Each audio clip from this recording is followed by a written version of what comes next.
Salut à tous, bienvenue dans cette nouvelle vidéo. On est reparti pour une année. Nono est avec nous. Salut Nono. Salut Sacha. Alors Nono, on va parler, ça y est, du mercato hivernal qui commence officiellement aujourd'hui. Est-ce que ça va être un mercato très très calme, zéro départ, zéro arrivée? Est-ce que ça va être un mercato comme l'année dernière, de recrues dont on ne connaît pas réellement le niveau et qu'à l'arrivée on a été très déçus? Deux joueurs de 22 millions l'année dernière, donc 44. Un joueur qui n'a jamais joué, qui ne joue même pas dans un club du bas de tableau de Ligue 1, et un autre qui n'a pas su confirmer, qui a été international brésilien mais avec une cascade de blessures. Ou est-ce que ça va être un mercato de folie comme on a pu voir en 2013 à l'époque avec les Alex, les Maxwell, les Thiago Motta? À quel genre, honnêtement Nono, de mercato t'attends-tu de la part des dirigeants parisiens? Et deuxième question, quel mercato faudrait-il faire pour espérer faire quelque chose en Ligue des Champions? Ah bah mercato d'hiver, mercato de tous les dangers, comme tu viens de le rappeler, le couac de l'hiver dernier avec les deux Brésiliens, dont un qui n'est même pas titulaire à Reims. Voilà, donc faut faire très attention. Mercato, comme je le dis, de tous les dangers. Donc faut acheter bien, faut pas se tromper et bien cibler les joueurs que tu as besoin. Voilà. Alors toi, tu es de quel clan? Tu es du côté Nasser, du côté Campos, du côté Enrique? Alors du côté Enrique, on veut un défenseur, en priorité un défenseur central et un milieu offensif. Si jamais tu peux faire un milieu de terrain, c'est du bonus pour lui, mais il peut s'en passer. Mais surtout un ailier pour concurrencer Barcola et compagnie, et un défenseur central si Skriniar, Kimpembe s'en vont. Du côté de Campos, on veut absolument un numéro 9, hein, on est buté, il faut un numéro 9 absolument. Et du côté de Nasser, on ne sait pas réellement ce qu'il veut, mais il voudrait. Mais qu'est-ce qu'il veut exactement, on ne sait pas. Eh ben moi je vais te le dire ce qu'il veut. Voilà, Nasser il veut absolument Osimhen et Enrique n'en veut pas. Voilà, donc à Paris tu vois ça. Ça n'existe pas, une structure comme ça où l'entraîneur, le directeur sportif, le président, aucun des trois n'est d'accord. Voilà, alors il faut suivre qui? Ben, je vais te répondre, il faut suivre l'entraîneur. Autrement, tu vas avoir des joueurs qui vont finir sur le banc à des sommes astronomiques. Oui, mais il y a un petit problème, Nono. Là, tu as un numéro 9 à l'heure actuelle qui marque non seulement à chaque match, mais qui marque dans un minimum de temps complètement record. 4 buts lors des 4 derniers matchs, avec même pas 90 minutes jouées sur les 4 buts. Ton attaquant, tu l'as. Donc pourquoi Campos et Nasser veulent aller chercher un numéro 9 alors que tu l'as déjà, et qu'en plus de ça, ce joueur-là marque et ne joue pas? Là, je suis entièrement d'accord avec toi. Ramos, on l'oublie complètement. Ça veut dire, mon petit Ramos, voilà, tu vas prendre la sortie toi aussi. Donc c'est impossible de se tromper à ce point-là. Ramos, Kolo Muani, Asensio, avec des salaires faramineux. Oui, mais sur Ramos, ils ne se sont pas trompés vu qu'il marque à chaque match. Oui, mais il marque, mais ils n'en veulent pas. Il n'en veut pas. Il n'en veut pas. Même Enrique, il a du mal à le mettre. Il le met dans les situations perdues, hein, où Ramos peut faire un peu la différence. Donc je comprends pas cette mésentente au niveau de la direction du club. Je comprends pas. Voilà. Alors ne pas recommencer les erreurs de cet été, parce que tu as quand même 180 millions sur le banc. Tu as un Asensio, 1 million d'euros par mois qui joue pas. Donc Mendes, il peut se plaindre, 100 000 euros par mois. Tu as Asensio, voilà. Tu as Skriniar, 1 million d'euros par mois aussi. Voilà, qui joue pas non plus. Quel échec, mercato d'échec. Hein. Faudra pas après dire patati patata. Donc évitons les mêmes erreurs. Alors maintenant, Kimpembe est sur la liste des transferts, Skriniar sur la liste des transferts, peut-être même Donnarumma, Randal, Kolo Muani. Est-ce que ce sera réellement possible de se séparer de ces joueurs-là alors que ça ne se bouscule pas réellement au portillon pour eux? Moi, je suis très pessimiste. Pessimiste pourquoi? Parce que tu vas me dire, non, tu répètes toujours la même chose. À cause de leur salaire. Qui va leur donner ça? Même en Arabie Saoudite, je ne sais pas s'ils peuvent avoir l'équivalent par rapport à leur valeur. Qui va leur donner des salaires pareils? Personne.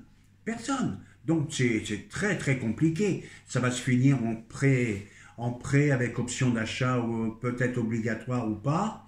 Et une grosse partie du salaire divisée par 2. Donc c'est compliqué. Hein. Quoi qu'il en soit, ces joueurs, s'ils partent, il faudra les remplacer. Donc maintenant, la liste d'Enrique, on la connaît, on ne va pas se répéter. Hein. Kvaratskhelia, compliqué. Cherki, Compliqué parce que tu sais qui c'est qui représente ses affaires, c'est la mère à Mbappé, donc on n'est pas enchanté du côté de Nasser de parler avec lui. Ben Seguir, apparemment Nono séduit tout le monde, hein, les supporters ainsi que Luis Enrique, mais cet hiver ce sera compliqué, c'est possible mais c'est compliqué vu que c'est l'un des meilleurs joueurs de l'AS Monaco, que l'AS Monaco peut aller en 8e de finale de Ligue des Champions. Là il y a un PSG Monaco dimanche prochain là, qui arrive Nono en trophée des champions. Est-ce que c'est l'occasion peut-être de discuter où il se passera rien et ils recruteront un autre joueur? Ah ben avec le PSG, tu sais que tout est possible. Hein. S'ils ont vraiment envie de Ben Seguir, ils iront le Toi, chercher. qu'est-ce que tu penses de ce joueur? S'il y avait un choix entre Cherki et lui, tu prendrais qui?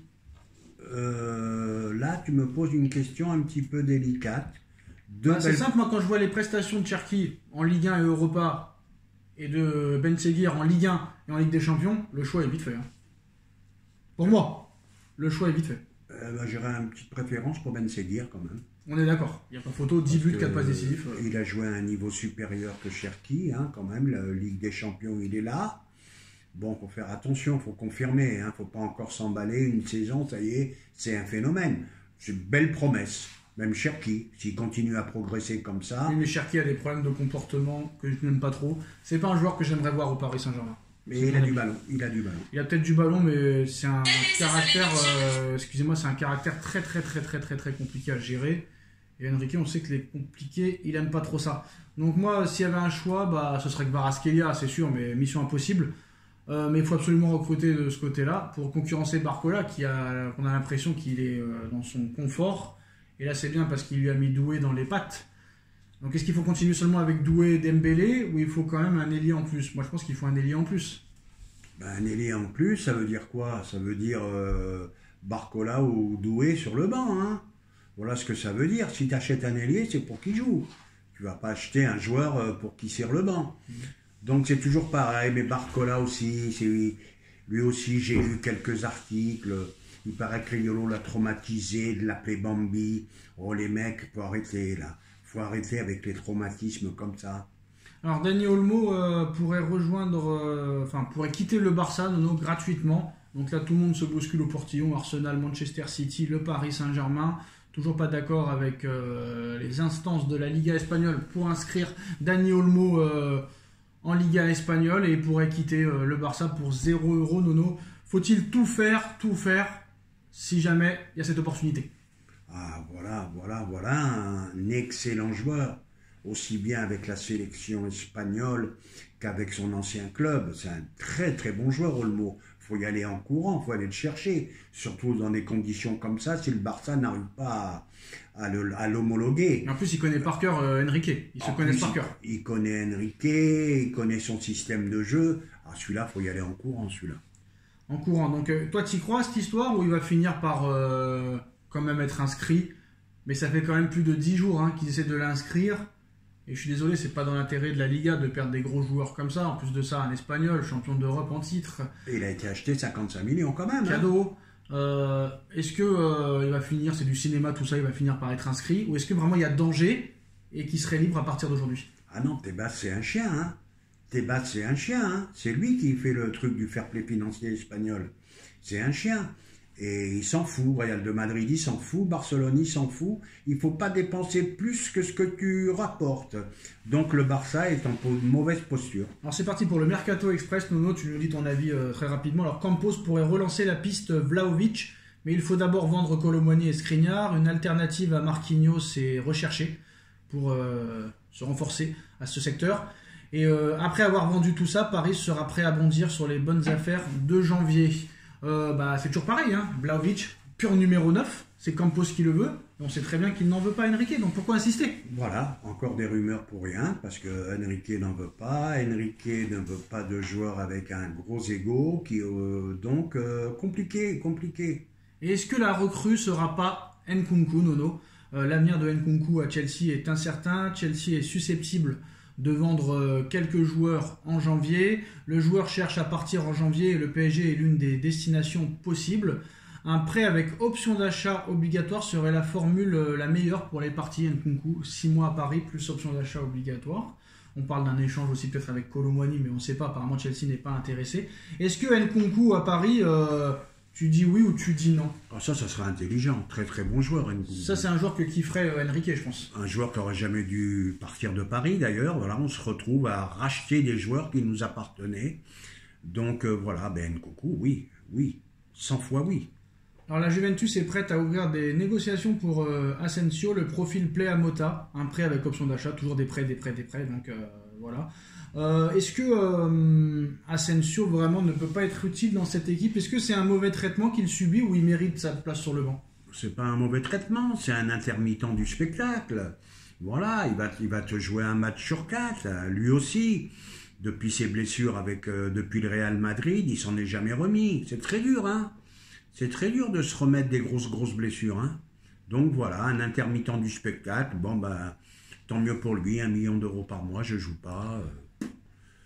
Bah il y a eu un débat sur ça, très intéressant, sur Thomas Lemar, qui ne joue plus du tout à l'Atlético Madrid depuis 2 ans et qui touche un salaire énormissime à l'Atlético Madrid. Et bah là, cet hiver, ils veulent le vendre, mais lui, il a dit non, moi je reste. Hein. Je reste. Donc, footballeur, le meilleur métier du monde. Ça te rappelle personne?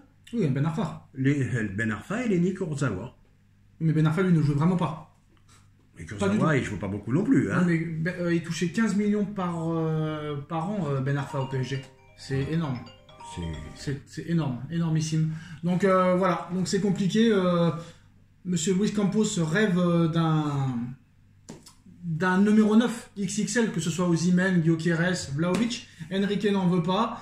Donc je ne sais pas comment on peut bien travailler, Nono, quand on n'est pas en accord avec son directeur sportif ou son entraîneur. Eh ben là, voilà, on revient au début de ce qu'on a dit. Donc, il n'y a qu'à Paris que tu vois ça. C'est impossible de bien recruter quand les deux sont pas d'accord. Et qu'est-ce que tu as pensé, Nono, des propos de Mbappé qui disait qu'il n'a pas aimé l'année 2022 avec le PSG, qu'en plus de ça, lui, il a éliminé le Real Madrid. On ne sait pas si c'est vraiment de l'humour, la vérité, mais on sent encore un petit pic envers le Paris Saint-Germain. Je sais pas si tu as vu un petit peu ça. Ben, il a perdu l'occasion de se taire. Moi, je te dis la vérité, je peux plus le supporter.